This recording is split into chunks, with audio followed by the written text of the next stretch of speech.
Yung ano daw? 706. Yung paliyasin mo daw, yung tawa mo. Oo, sinabihan na.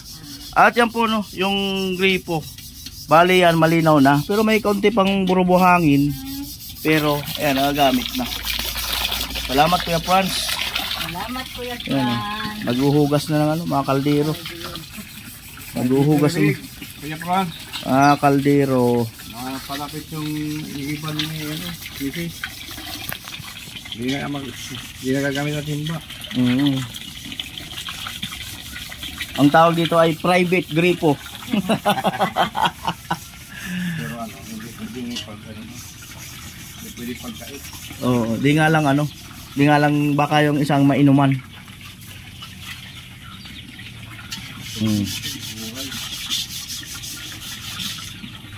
Right.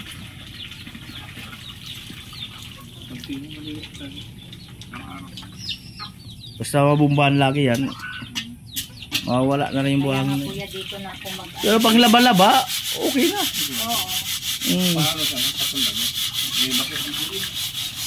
May buwang. Yung puti doon ah. Yung puti. Baka mag-iulit ah. Tingnan natin. Hapon ganyan. Maputi na yung kaldero ng barak.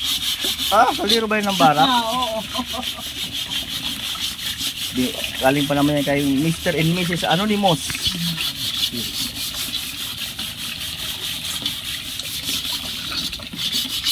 Yan ang itim na to.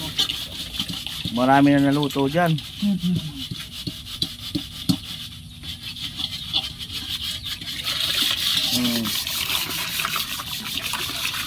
Pero yung ugat na mo sa kalambot.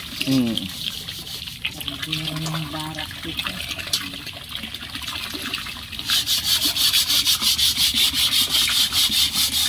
Ano talaga ay?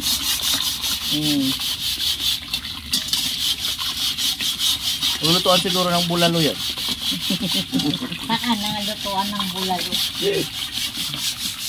Linaw. Importante kaya dito yung kanin pag minsan.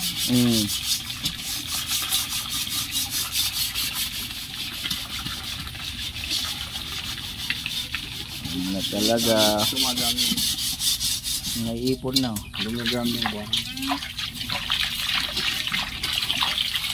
Ang lingkot ko. Maraming buwan.